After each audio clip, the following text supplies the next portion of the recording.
I'll be 100% honest with you. Sometimes breaking up with someone can feel like dying. And I'm not that type of guy. I've never been that type of guy until recently. Because there's something that I experienced. And have you ever been in this situation where you spend so much of your free time with someone? You spend almost every day with someone. They become your best friend. And then in one moment, everything changes and you never talk to that person again. In one moment, it's as though you and that person you never really knew each other. You become distant strangers. Well, let me start here. In I woke up in a parking lot, and on this particular morning, I jumped from the back of the van that I was living in to the driver's seat, and when I turned my ignition, the key wouldn't start, or the van wouldn't start rather. And so a deep anxiety washed over me, a deep sadness washed over me, because this was something that I'd been anticipating. And for my van to stop working meant so much more than just my van not working. It even meant so much more than being homeless. Now this is crazy how sometimes life lines up in these ways that are way too coincidental to chalk them up as coincidence. I get out of my van, I'm looking under the hood. A guy in the Toyota Camry right beside me, he gets out of his vehicle and he's nonchalant. He seems like he doesn't care about anything. He's yawning. It's crazy. He urinates right in the parking lot. Doesn't care. And he looks over at me and he's like, "Hey man, you need some help? You need me to jump your vehicle?" And I was like, "Yeah, yes, please. I would appreciate that." So he hooks up the cables. I have jumper cables. He hooks them up to his car. I hook them up to my van. And then he's like, "How long have you been homeless?" And I say, "Well, I've been living in my van for about a year and a half." And he says, "Oh, well, I've been in my car for about 5 months." And I was like, "What brings you to town? What brings you here?" And he goes on a long spiel about why he's here, but then he ends it and he's like, "But really, I'm here for a girl, and she lives about a mile that way." And I was like, "You don't say. That's crazy, because I'm here for a girl and she lives about a mile that way." So, I mean, I'd been living in that parking lot for a year. I literally didn't talk to one person. And the one person who I talked to over a whole year period helps me jump my vehicle, my same age, he's in the parking lot for essentially the same reason. Anyway,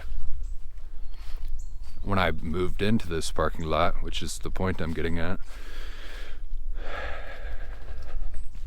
it was a year earlier, and the first night that I was there, I go to the parking lot, or I wake up out of the parking lot and it's cold, even though it's in Florida. So I go to a coffee shop. It's very early. There's only 2 open. And small decisions can determine the trajectory of our life. Small, mundane decisions sometimes determine so much. I actually went to the further coffee shop. They were the same coffee shop, but for whatever reason, I went to the one that was like a mile further away. So I go in this coffee shop and there's workers there. And I see there's like 7 workers. And I see this one girl, she's wearing a mask. which I'll get to in a moment. But when I see her, I don't even see her mouth because she's wearing a mask. But I don't know if you've ever experienced this either, but I felt like I knew her, even though I'd never met her. And it wasn't like I recognized her and she looked like somebody who resembled another person who I knew. It's like something about her aura, her energy. It's like, I don't know, it just seemed like I knew her. So I didn't talk to her. But I came back the next day, and I always get a black coffee and an espresso. So I ordered that, and she was making the espressos, and I walk over to her, wait for my espresso, and she's like, hey, have you ever tried this other roast? That's not her voice. She's like, have you ever tried this other roast? And I was like, no. And she gave it to me for free, and we had small talk. I was like, what's your name? She told me her name. It was a unique name. I was like, where's that from? Like, what's the origins of that? She told me, and that was basically that. And small talk like that happened over like a 2-day period, and on the 3rd or 4th day, she was sweeping the floor with a broom by the trash can, and I walk over to throw something away because she was sweeping the floor by the trash can. And I was going to make small talk again, but she was like, by the way, do you live in your van? And that's really strange because, again, I lived in this town for a year and I ended up getting a job. I knew a bunch of people. I'm 95% sure, probably 99% sure, nobody knew that I lived in the van over a whole year period. And here she is, and she knew I lived in the van after like 3 days. And so I asked her how she knew that, and she said she'd been converting a van in the past, but things had happened in her life and she never really got to travel in it. And that was obviously so compelling, so I asked her if she wanted to go hang out in a park or go walk in a park or something like that, because, well, I mean, what else am I going to do? I live in a van. And she says yes, and I get her number, and that day, I don't know if you've ever experienced this as well, but strange. It's like something within me knew. And so I left town. I just left town that day because I was like, I didn't come here for this reason. I'm starting to go in the wrong direction. I didn't come here to meet a girl. I sold my house. I quit my job.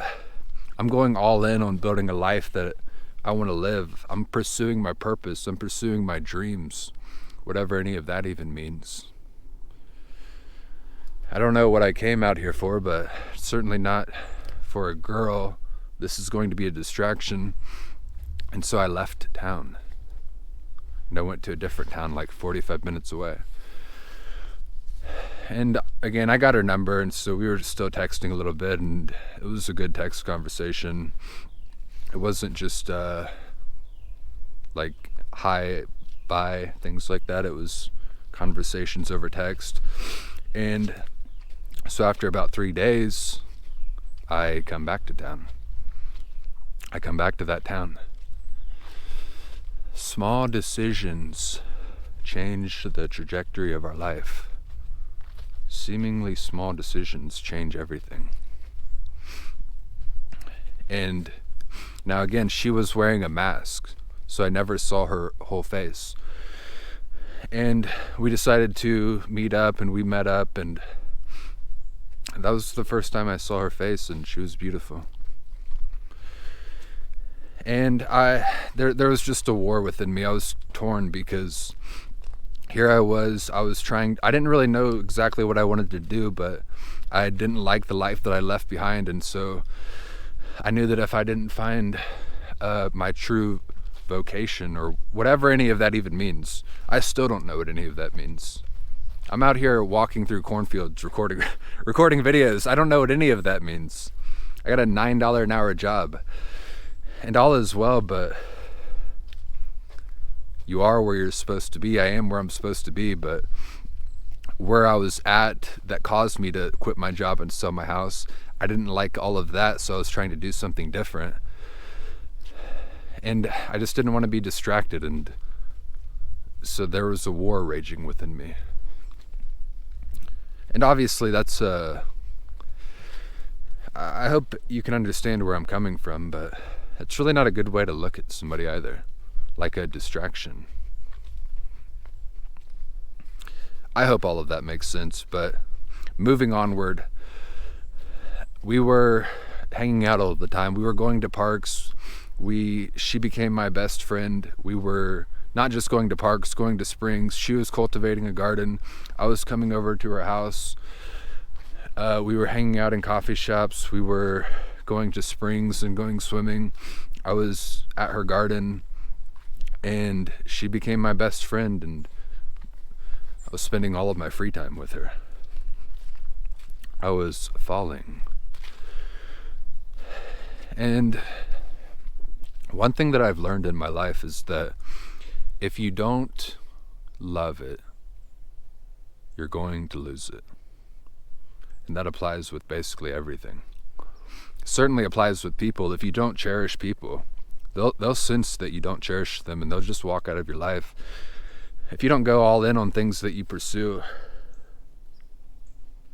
you'll lose it. And if you're not all in, you can't complain when you lose it.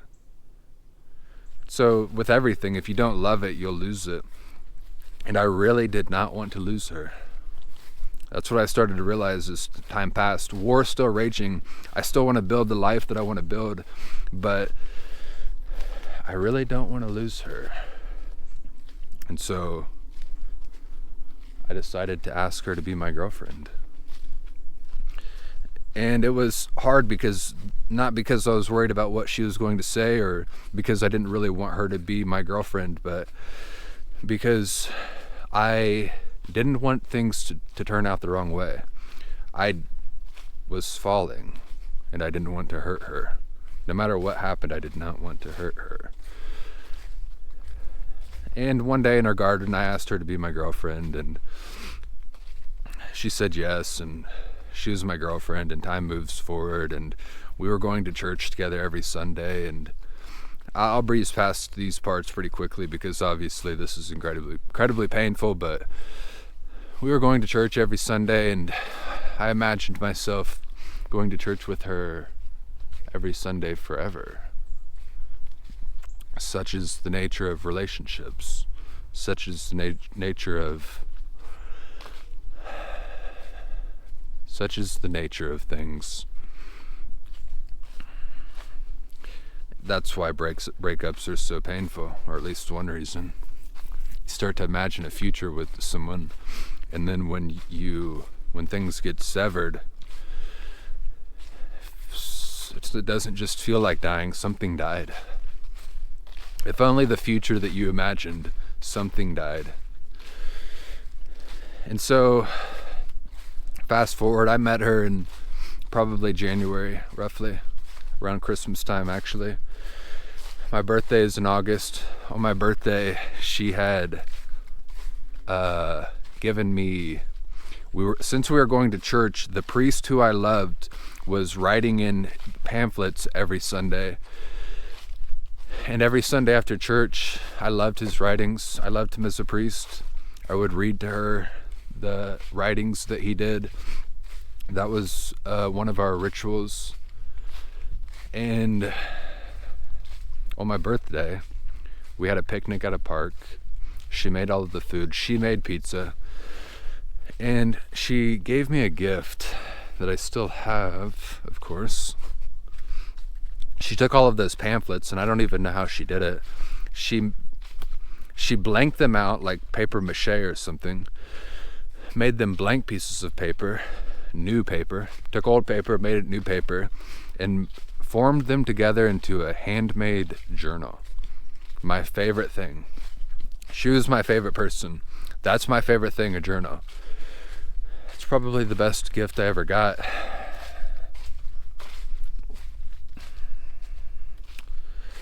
So that was my birthday, and to be honest with you right now, I'm not 100% sure if it was a month before or a month after, but we decided to break up because I had a war within me.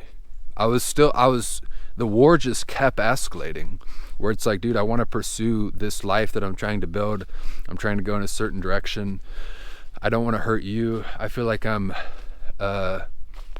wasting. I don't want to waste your time, and I don't want to neglect you. And I'm going all in on the things that I'm doing. I feel like I'm neglecting you, and I'm a man who lives in a van. I'm not really a guy that you can start a family with right now. The thing that really breaks my heart about all of that, though, is she never viewed me in that way. Everything I'm saying right there is the way that I viewed myself. It's like that song, Zombies. It's in your head, in your head. War in my mind. It's like a war that I made up in my mind. So, regardless, we broke up around that time, and we still were best friends, spending much of our free time together.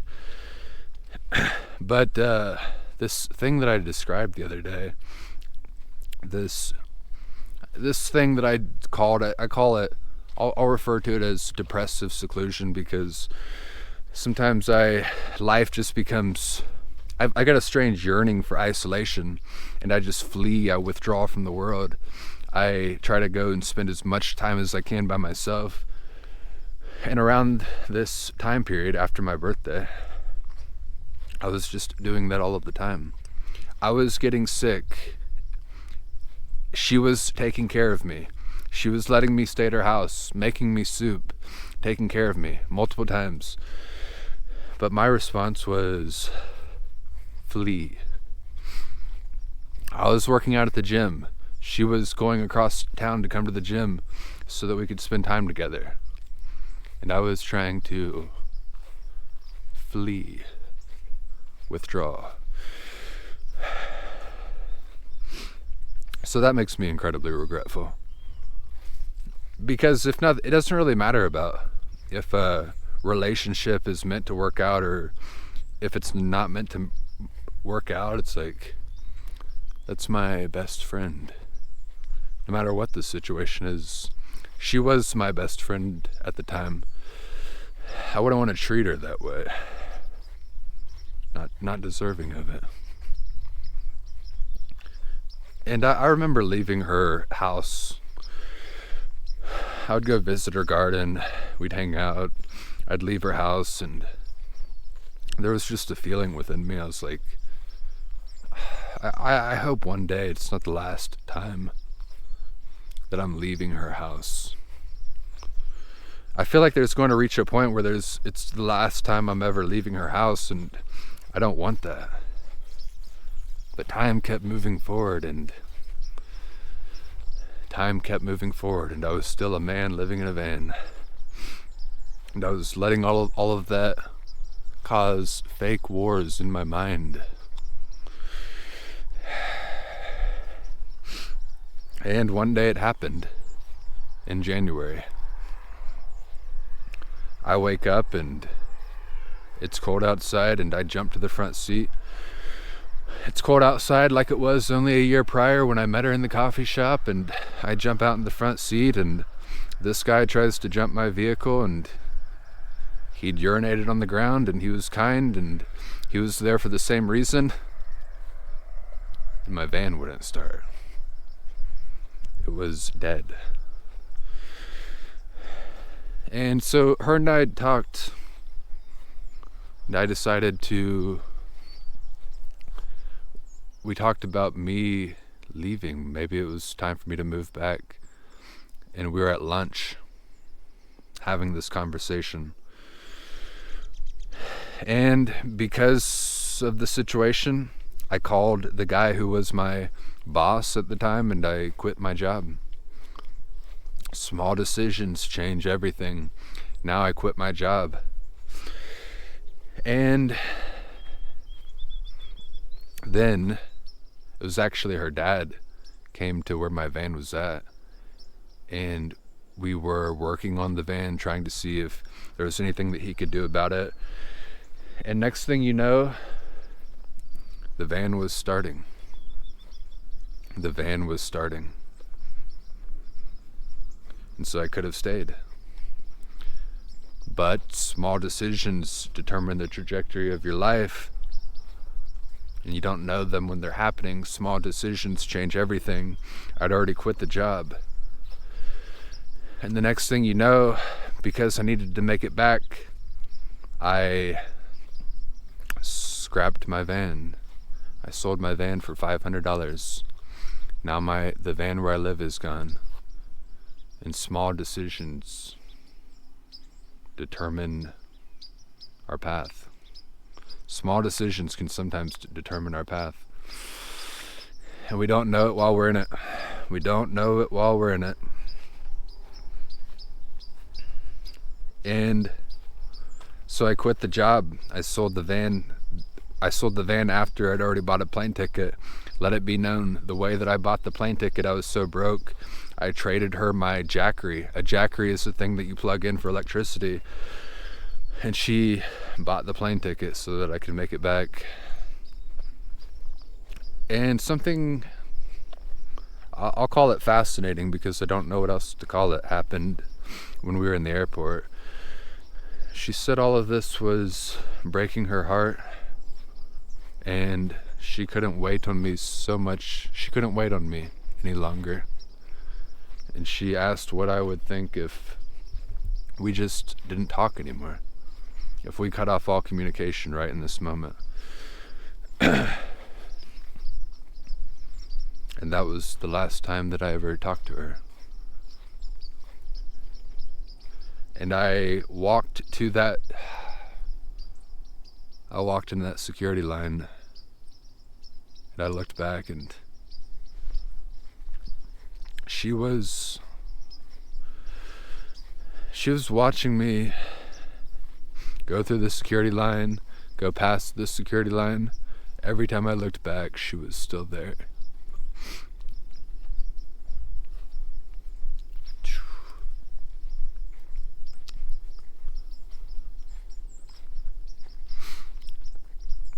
Until she wasn't.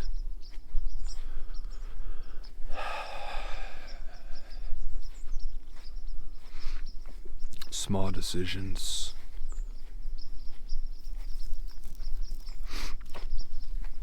I'm not saying it didn't work out for the best, but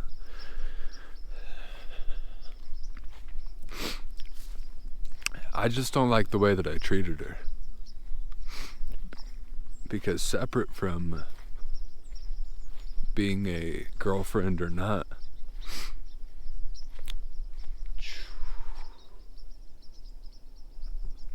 all right, my camera died. That was the perfect time because I was breaking down. We're gonna chalk that up to the time of the year. Like I said yesterday, it's a tough time of the year. The point with all of this is, one, I've got to say it because I don't know why. It's the truth and it's weighing on my heart. And two, cherish people. Cherish the people in your life. Cherish the people in your life. That's all I've got to say. And that's all I've got for now. Goodbye.